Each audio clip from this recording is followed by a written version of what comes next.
係阿肥啊，今日咧想同大家咧做一個開箱嘅片喎。咁咧喺我做呢個開箱之前咧，如果大家都中意我嘅片嘅話，記得 like、comment、share 同埋 subscribe 我呢個 channel 啦。咁事不宜遲，我哋即刻去片啦。好，今日要開箱嘅咧就係呢個噔噔噔噔 Starbucks 嘅呢個月餅啊。咁我今次咧就俾佢吸引咗去買呢個月餅啦。但係我買嘅時候冇諗過佢咁大張，所以拎翻嚟都需要咗啲時間同力氣嘅。好，咁事不宜遲，我哋即刻開箱睇下佢裏邊有啲咩啦。難聞呢度啊！好，俾大家睇下先。裏邊就見到佢個頭啦，跟住咧行佢出嚟啦，因為佢就好靚，係一個小夜燈嚟。就係咁啦，見到出咗個頭啦，兔形狀嘅沙巴水。我先拎開啲膠袋先。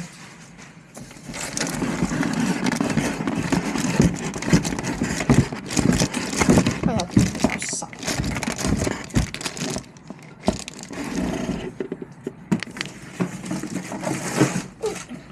住咗勁難蚊，滴滴，仲有呢個兔兔燈。好，我哋睇埋裏邊有啲咩先。佢裏邊咧，呢個見到咧就已經有咖啡啦。咁呢個都係比較難炒嘅。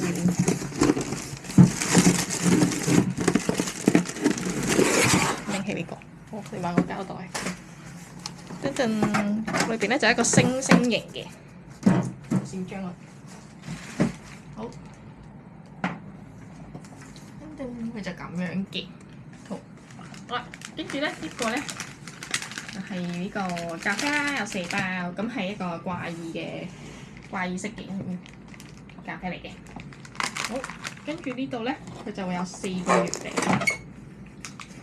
呢個係黃月餅嚟嘅，呢個有4個黃月餅應該係咁樣啦。好，我將啲嘢擺翻好先。盡9牛耳虎之力，終於將佢開咗箱啦！咁大家眼前睇到咧就係佢裡面嘅內容物啦。咁咧會有呢個頭先講過呢個4個濾耳包嘅咖啡，掛耳包嘅濾機，跟住有4個奶黃月餅。好，重點咧就係佢呢個小夜燈啦，爹爹！我勁中意佢今年個 design。佢雖然佢有後面有出另一款月餅，但係呢個我係大概7、8月嘅時候 order 嘅呢一個，我覺得係靚啲。好，咁我開燈俾大家睇下先，嚟啦，1、2、3。而家係要極暗咯，揾咗個位係先可以睇到佢裏面個燈位，都靚嘅。但係我就嫌佢個燈唔夠光，佢個底座個裝埋個燈會好啲。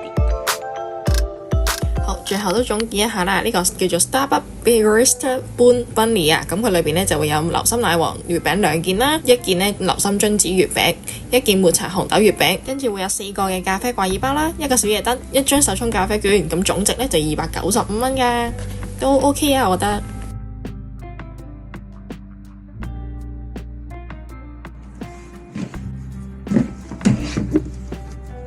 阿豆啊，滿足住啦！